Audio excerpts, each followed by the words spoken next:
leadership summit by looking at a very important topic. We always have three sessions every month: the first session, second session, and then the third session. So, Mondays, Tuesdays, and Wednesdays. And so, tonight, the first session, we are going to be looking at shifting from being a boss to a builder as a leader. So, the title of our summit this month is Transformational Leadership. And I'm going to be teaching you from my book titled Transformational Leadership: Raising People, Not Just Profit. Okay? We understand that in business, in organization, in church, or in every area or sphere of leadership, a lot of people focus on making money rather than focus on making impact. A lot of people focus on making money rather than focus on raising people. Many people focus on what they will get rather than what they can give or what they can do or the legacy they can leave. It is good to expect income. It is good to make money. It is good to make profit. But, ladies and gentlemen, and leaders who are gathered here around the world, making money and profit is not enough. As a leader, you need to leave a legacy. You need to build people. There must be people who can continue the work that you are doing or the team is doing. So there is a need to build people. There is a need to raise people, because leadership at its best is not about power, but it is about purpose. It is not about standing above others or lording over people, but it is about standing with the people. Whoever you are working with, whoever is working for you, as a man of God, a woman of God, as a company owner, as a politician, as an individual, whoever is around you must be around you for a purpose, or you must be leading that particular team for a purpose. So your work or your purpose in that particular organization is not to stand above the people, but to stand with the people. The true test of your leadership is not how many people serve you, but it's about how many people you raise to serve with. It's about how many people you are able to raise who can walk in excellence, who can walk in confidence, who can walk in confidence and in conviction. So many leaders today hold positions, but they lack influence because they do not have the mindset of raising people, but to just make profit, to just make money, to acquire and amass wealth. At the end of the day, when they're out of position, they don't have anybody they can even communicate or associate with. So many people have authority, but they have very little impact. Many people have authority, but they lack impact. They have very little impact. The reason is very simple. They lead as bosses. It's because many people, many leaders lead as bosses. They don't lead as builders. There's a difference between being a boss or a manager and a leader. There's a difference between being a boss and a builder. Am I speaking to somebody? If you don't understand, I'm taking my time for you so you can understand. And I will encourage everybody to write notes. Take notes. When we are done, you can ask any question you want to ask. All right. So in my book, I said a boss would issue command, but a builder will cast a vision. If you are a leader, you must be able to cast vision, spell out the vision, share the vision for people to be inspired by and to build the people, not to issue commands. So a boss issues command, but a builder casts or shares vision. A boss will focus on control, but a builder will focus on creation.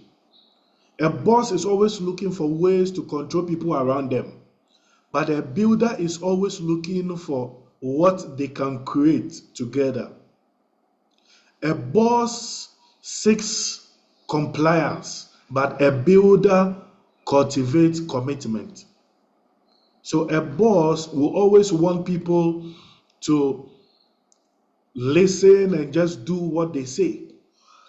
But a builder always looks for people who are committed to their vision, to the work, to the business, to the ministry, or whatever it is that they are doing. So transformational leadership calls for a deep internal shift from managing tasks to developing people. It is not just about making money. It is not just about growing the company, but you need to develop the people. You need to build the people. From protecting position to pursuing people. Don't protect position. Pursue building people. Pursue building people who will elevate the purpose of that particular organization, that particular ministry, or whatever it is you are building. So as a leader, you must understand that to be a builder, you need to do what? Involve people. You need to give people the opportunity to see the vision and the purpose that you are running with. Not to just command and expect people to just obey. It's not a boss-boss relationship. But it should be a leader who inspires people, who builds the people to follow a particular purpose and to achieve a particular cause. Are you getting it? So a leader who is a builder sees potential where other people see problems. They understand that their true legacy lies not in system they establish, but it is in the souls they strengthen. Your true legacy is not based on the system you are building, but it is based on the souls that you are able to build and strengthen. When leaders prioritize people, profit naturally flow. When you prioritize people, when you build people, it is the people who will bring that profit. It is the people who will bring that increase. It is the people who grow the vision. Because you cannot grow a vision alone. So even if it is profit you are looking for, you must understand that you alone cannot make it. You always need people that you have built to help you to establish. When leaders prioritize people, profit becomes natural. It flows. But when you begin to prioritize only profit, you often lose the people and the purpose of that particular organization or company. Are you getting it? So tonight, I want to share with you, to be able to shift from being a boss to a builder, you must embrace these 5 core transformations. Number 1, understanding the difference between management and leadership. You must understand the difference between management and leadership. Leadership is not the same as management. Management maintains, but leadership multiplies. Management maintains, but leadership multiplies. Management focuses on processes, but leadership focuses on people. Let me say it again. Management focuses on the processes in the company, in the organization, but leadership focuses on the people, because they know that every company that is successful leverages on the people. Any ministry that is successful leverages on the people. That is why, as a man of God, as a businessman, you must respect the people who work for you and with you, because they will bring more than you can bring. They will do collectively more than you can do single-handedly. Are you getting it? So the boss will say, do what I tell you. But the builder will say, let's build something great together. A boss will always want people to do what he tells them to do. But a builder will always say, let us build something together. So collectively, as a team, true leaders know that growth is not driven by control, but it is driven by connection. Every true leader knows that growth is not driven by control, but it is driven by connection. So they inspire rather than to instruct. They lead with their heart, not just by position. They lead with their heart. Everything they do is to inspire people, not to boss above people. Number two, I said number one is what? You must understand the difference between management and leadership.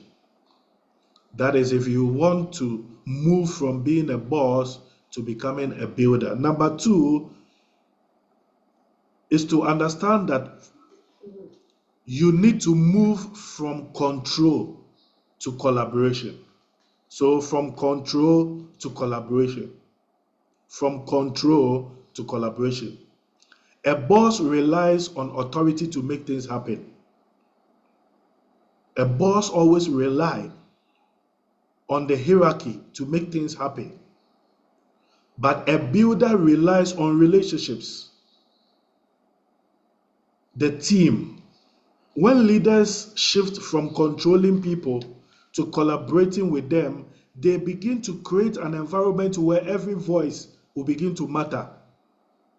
And then every idea becomes important.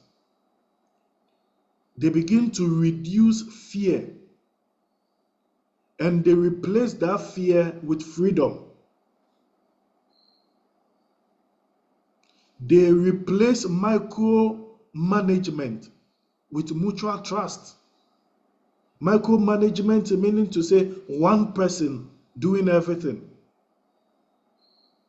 to a lot of people coming together, having the same mind, trusting and believing to be able to do things together in unity, in unison. So such a person will begin to replace competition with cooperation. What do you think will be the result of this particular phenomenon? It brings about ownership. It brings about innovation. It brings about unity.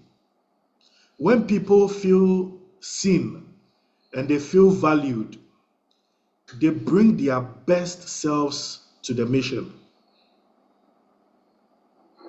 They bring out the best in them. They begin to do things from their hearts. They will use all their strength to make sure that the organization reach greater height and the mission is fulfilled.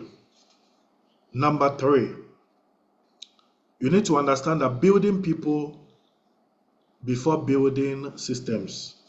You must build people before you build system, because it is the people who manage the systems or who make sure that the system is working.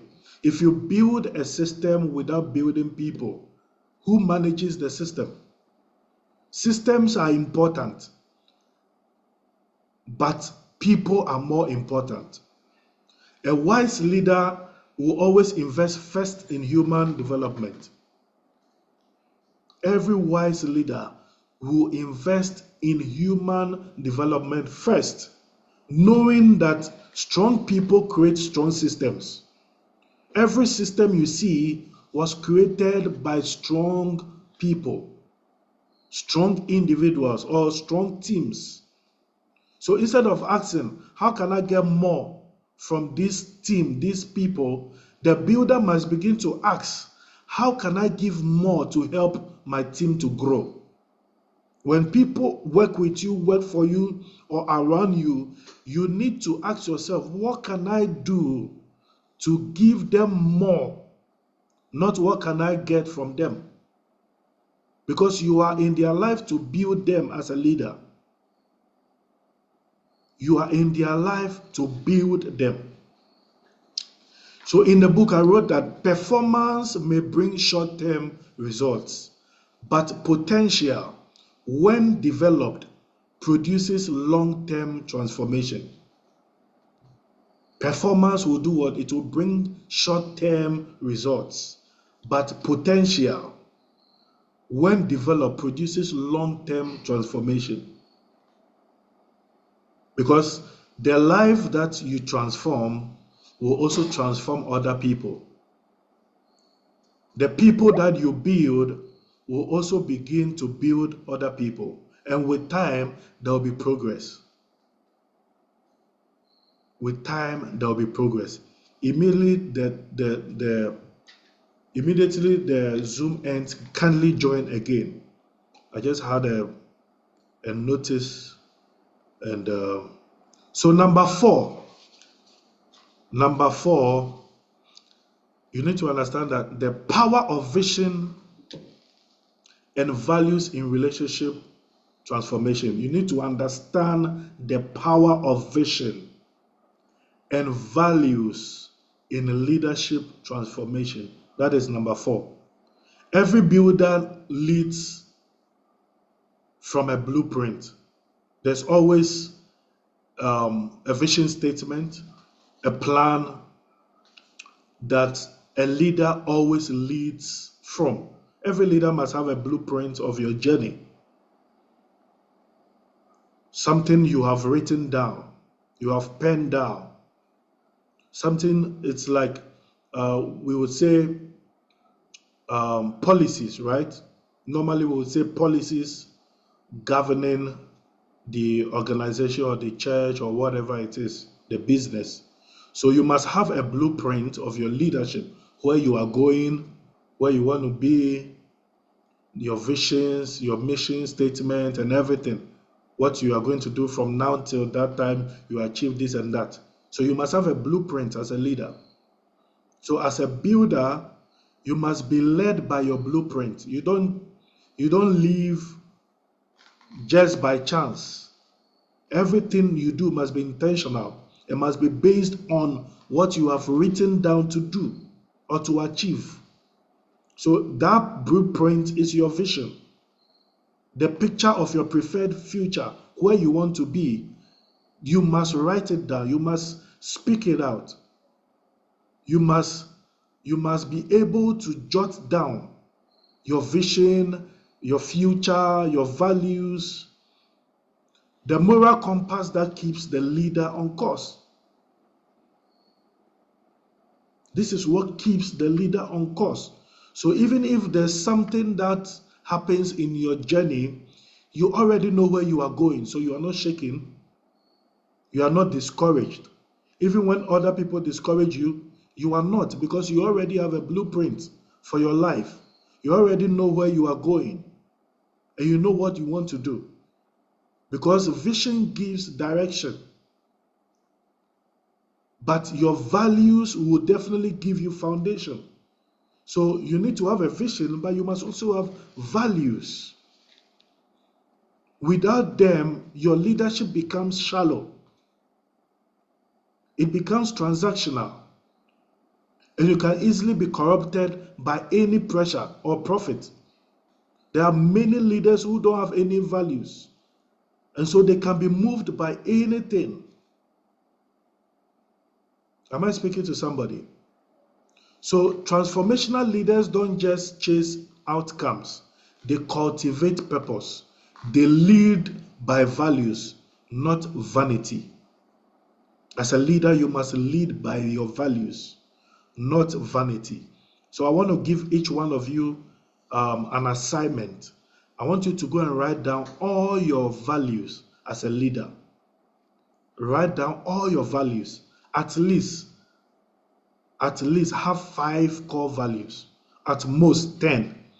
If you want to stretch, just do 10. So that is my assignment for everybody. Write down your values for your life, for your journey. I have my values. So I want everybody to write down your values. When you are done writing your values, kindly send them to me on WhatsApp.